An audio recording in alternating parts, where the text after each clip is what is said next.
மக்களே, செம்மையான ஒரு வேலை வாய்ப்போட தான் நான் உங்களை வந்து சந்திச்சிருக்கேன். வழங்குறது யாரு அப்படின்னா, டிபார்ட்மெண்ட் ஆஃப் கவர்மெண்ட் லிட்டிகேஷன், அதாவது தமிழ்நாடு கவர்மெண்ட் நடத்துது இல்லையா, அவங்க தான் இந்த ஒரு வெளியிட்டிருக்காங்க. Office of advocate general of Tamil Nadu அப்படின்ற மாதிரி நடக்கிறாங்க இல்லையா. ஹை கோர்ட்டில் இருந்து தான் இந்த ஒரு அறிவிப்பு வெளியாயிருக்கு. சரிங்களா? ஸோ என்ன போஸ்ட் அப்படின்னு சொல்லி பார்த்தோன்னா, ஆஃபீஸ் அசிஸ்டண்ட் அப்படின்ற ஒரு போஸ்ட்டுங்க. அதுவுமே எங்கே அப்படின்னு சொல்லி பார்த்தோன்னா, டிபார்ட்மெண்ட் ஆஃப் கவர்மெண்ட் லிட்டிகேஷன்ஸ் அப்படின்ற மாதிரி சொல்லியிருக்காங்க. சரிங்களா? ஸோ இதுக்கு நீங்கள் வந்து அப்ளை பண்ணலாம் அப்படின்ற மாதிரி சொல்லியிருக்காங்க. அப்ளை பண்ணுறச்ச உங்களுடைய மற்ற டீட்டெயில்ஸ், அவங்க மற்ற டீட்டெயில்ஸ் எல்லாம் கேட்டிருக்காங்க. அது எல்லாமே நம்ம இந்த வீடியோவை ஃபுல்லாகவே ஸ்கிப் பண்ணாமல் பாருங்கள். உங்களுக்கு நான் நிச்சயமாக சொல்கிறேன். இதுக்கு வந்து டோட்டலாக 16 பேரை எடுக்கிறாங்க. ஒர்க்கிங் பிளேஸ் வந்து சென்னையிலேயும் மதுரையிலேங்க. நம்ம ஊர்லேயே வேலை பார்க்கணுன்னு ஆசைப்பட்டீங்கன்னா டெஃபினட்டாக நீங்கள் இதுக்கு அப்ளை பண்ணலாம். சரிங்களா மக்களே? இந்த மாதிரி ரெகுலராக தெரிஞ்சுக்கணும்னு ஆசைப்பட்டீங்கன்னா மறக்காமல் என் சேனலை சப்ஸ்கிரைப் பண்ணிக்கோங்க. பிகாஸ் டெய்லி நான் 2 வீடியோஸ் உங்களுக்காக போஸ்ட் பண்ணிகிட்டே இருக்கேன். ஸோ ப்ளீஸ் சப்ஸ்கிரைப் பண்ணுங்கள், சப்போர்ட் பண்ணுங்கள். வாங்க வீடியோக்குள்ளே போகலாம். இது என்ன வேகன்சி அப்படின்னு சொல்லி பார்த்தோன்னா, ஆஃபீஸ் அசிஸ்டண்ட்டுக்கு தான் வேலைக்கு ஆட்களை எடுக்கிறாங்க. சரிங்களா? ஸோ ஆஃபீஸ் அசிஸ்டண்ட்டுக்கு நீங்கள் அப்ளை பண்ணணும் அப்படின்னு ஆசைப்பட்டீங்களா, அந்த அப்ளிகேஷன் ஃபார்மேட்டு இவ்வளோண்டு தாங்க கொடுத்துருக்காங்க. சரிங்களா? இந்த அப்ளிகேஷன் ஃபார்மேட்டில் உங்களுடைய பாஸ்போர்ட் சைஸ் ஃபோட்டோகிராஃப் இருக்கு இல்லையா, இதை நீங்கள் அட்டாச் பண்ணிக்கோங்க அப்படின்ற மாதிரி அவங்க சொல்லியிருந்திருக்காங்க. அது போக உங்களுடைய பேர் கேபிட்டல் லெட்டரில் எழுதணும் அப்படின்ற மாதிரி சொல்லியிருந்திருக்காங்க. உங்களுடைய கணவர் பேரோ இல்லை அப்பா பேரோ நீங்கள் வந்து ஃபுல்லாக எழுதுங்க அப்படின்ற மாதிரி சொல்லியிருக்காங்க. நீங்கள் பிறந்த தேதி, அதாவது டேட் ஆஃப் பர்த் இருக்கு இல்லையா, அதையுமே எழுதிக்கோங்க அப்படின்ற மாதிரி சொல்லியிருக்காங்க.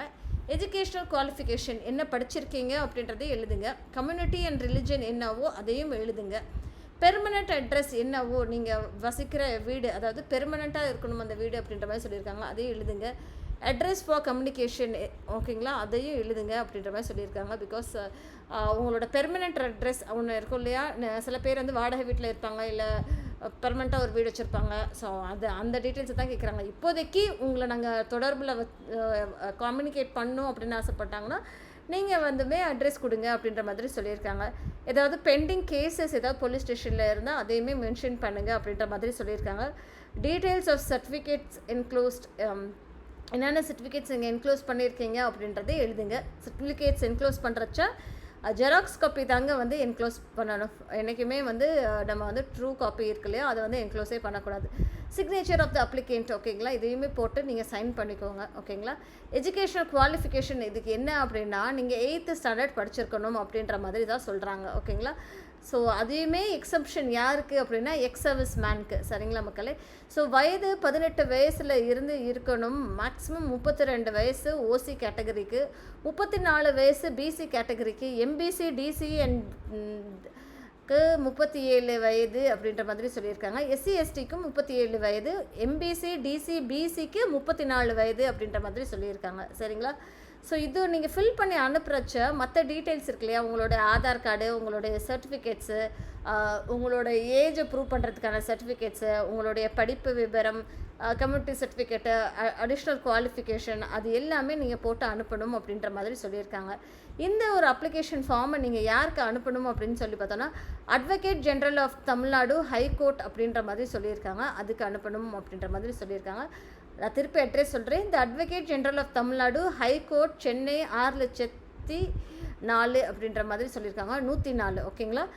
இது எல்லாமே ஒரு செல்ஃப் என்வலப்டு கவரில் அதோட 50 ரூபா போஸ்டேஜ் ஸ்டாம்ப் எடுத்துகிட்டு அந்த ஆஃபீஸ்க்கு வந்து ரீச் ஆகணும். எனக்கு கடைசி நாள் அப்படின்னா 14/8/2025 5:45க்குள்ளே அவங்களுக்கு வந்து ரீச் ஆகணும் அப்படின்ற மாதிரி அவங்க சொல்லியிருந்திருக்காங்க. சரிங்களா?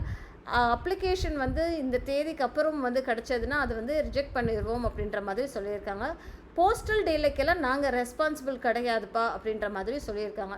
இது தெளிவாக வெளியிட்டிருக்கிறது யார் அப்படின்னா, advocate general of Tamil Nadu high court, Chennai அப்படின்ற மாதிரி சொல்லியிருக்காங்க. ஓகேங்களா? நம்பர் ஆஃப் வேகன்சிஸ் 16 வேகன்சிஸ்க்கு 8th படிச்சிருந்தா போதும்.